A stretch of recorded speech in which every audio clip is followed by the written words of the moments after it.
హైదరాబాద్కి వచ్చిన కొత్తలో ధైర్యం చెప్పి నాతో ఇంటర్వ్యూ చేసి 10 మందికి నన్ను పరిచయం చేసి 10 అవకాశాలు మీ వల్ల నాకు కల్పించి హైదరాబాద్లో ఇప్పుడు సంతోషంగా ఫ్యామిలీతో ఉండడానికి మొట్టమొదటి కారణం మీరు. మిమ్మల్ని నేను అసలు లైఫ్ లాంగ్ మర్చిపోలేనండి.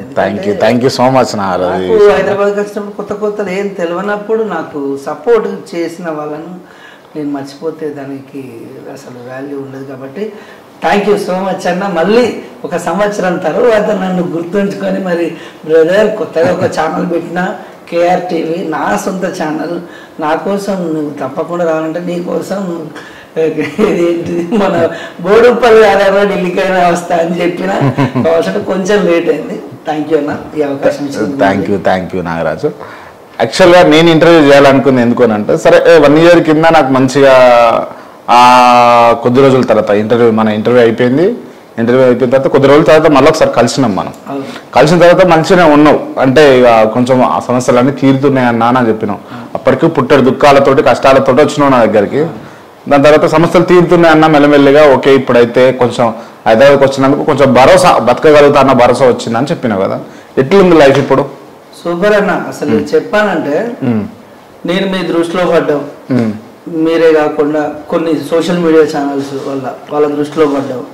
నాకున్న ప్రాబ్లమ్స్ అడగందే అమ్మాయిని అన్నం పెట్టదంటారు. ఇన్ని రోజులు నా మనసులో దాచుకున్న నా బాధలు, అంటే ఒకప్పుడు ఒక మంచి అద్భుతమైన పాటను అందించి అంత మంచి సాహిత్యాన్ని అందించి ఒక సినిమాని నా పేరు మీద, ఎవరి పేరు మీద సినిమా వస్తుందన్న, ఒక సినిమా నా పేరు మీద వచ్చిండి ఎక్కడనో పోయి హన్మకొండలో పాన్ షాప్ పెట్టుకొని బ్రతుకుతుండు. ఆయన ఏంది ప్రాబ్లం, మంచి టాలెంట్ పెట్టుకొని అక్కడ ఎందుకు ఉండిపోయిందని చాలామంది అనడం వల్ల నేను హైదరాబాద్కు రావడం. ఈడికి వచ్చిన తర్వాత నేను నా ప్రాబ్లం, అంటే నాకున్న ప్రాబ్లం పిల్లలు, మీకు తెలిసిన అందరికీ తెలిసిన విషయం, పిల్లల గురించి వాళ్ళిద్దరికి మాటలు రావు, చెవులు వినబడే అని ఆ ప్రాబ్లం ట్రీట్మెంట్ కోసం పైసలు లేక అవకాశాలు లేక ఇబ్బందులు పడుతున్నా అని మీ ద్వారా నేను జనాలకు చెప్పడం, ప్రతి ఒక్కరు నా పాట మీద ఉన్న అభిమానంతో, నన్ను చూసి కాదు నా పాట మీద ఉన్న అభిమానంతో నా పిల్లలకు ఉన్న ప్రాబ్లంకు స్పందించి ప్రతి ఒక్కరు హెల్ప్ చేసేళ్ళు.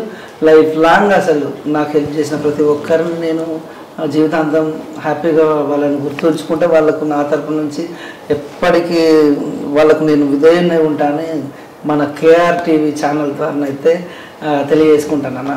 రైట్ నాగరాజు, అంటే నీకు బాగానే డబ్బులు పడ్డాయి, బాగానే లబ్ధి చెందినావు అని చెప్పేసి విన్నా, నిజమేనా? నేను మాత్రం మనసులో ఒకటి పెట్టుకొని బయటకు ఒకటి చెప్పే రకం కాదు. దేవుడు సాక్షి చెప్తాను, నాకు ఒక అంటే ఏంటంటే పిల్లలకు ట్రీట్మెంట్ చేయించుకొని నాకున్నటువంటి అప్పులు కానీ పిల్లల కోసం నేను హాస్పిటల్ చుట్టూ తిరిగి చేసిన అప్పులు కానీ, మా అమ్మ నాన్న వాళ్ళు కొంచెం వ్యవసాయంలో లాస్ అయ్యి మా నాన్నగారు నాకు 4 లక్షలు అప్పేసిండు. ఆ అప్పులు కానీ తీర్చుకునే అన్ని డబ్బులు పడ్డాయి అన్న. అంటే నేను పిల్లలకి ఇద్దరికి మంచి బెస్ట్ ట్రీట్మెంట్, నాకు హైదరాబాద్లో ఇక్కడ ఉండడానికి సరిపడా, అంటే దాంతోపాటు నాకు అవకాశాలు కూడా వచ్చినాయి, మంచి మంచి అవకాశాలు. ఒకటే నెలలో ఒక 30 పాటలు చేసిన, పాటకు 50,000 తీసుకొని అన్ని విధాలుగా నాకు హెల్ప్ అయింది. నేను చెప్తున్నా కదా, ప్రతి ఒక్కరు నా పాటను ఆదరించిన వాళ్ళు ప్రతి ఒక్కరు నాకు హెల్ప్ చేసిండు. అది ప్రతి రూపాయి నా పిల్లల ట్రీట్మెంట్కే నేను యూజ్ చేసిన, నా పిల్లల భవిష్యత్తుకి ఏదైనా నేను పిల్లల కోసమే అన్నా. రైట్, ఇప్పుడు రీసెంట్గా ఏం పాటలు పాడినావు? నేను రీసెంట్గా అయితే ఒక మంచి బ్యూటిఫుల్ లవ్ సాంగ్ అయితే మొన్ననే ఒక ఛానల్, అది యూట్యూబ్ ఛానల్కి పాడడం జరిగింది. బ్రదర్ నాకు ఒకసారి ఏమనుకోకుండా ఇక మొబైల్ ఇవ్వండి ప్లీజ్, లిరిక్ ఒకటి మీకోసం మంచి పాట అన్నది. నాకంటే రీసెంట్గా కొత్తగా నేను పాడాను కాబట్టి కొంచెం లిరిక్ ఐడియా లేకుండే ఆ ఛానల్కు పాడడం జరిగింది. అలాగే ఒక మూవీకి రాసిన పాట, నేను మూవీ కూడా సినిమా పాటలు రాస్తున్నా, నిప్పుకోడి అని చెప్పేసి ఒక మూవీకి రాసిందన్న. ఆ పాట ఒక పల్లవి మీకు వినిపిస్తా. ఆ పాట ఏంటంటే నాకు ఈ మధ్య కాలం నేను రాసిన పాటలలో నాకు చాలా బాగా నచ్చింది ఆ పాట. అది మన ప్రేక్షకులు, కేఆర్ టీవీ ప్రేక్షకుల కోసం అయితే ఒకసారి వినబెడదాం అనుకుంటున్నా.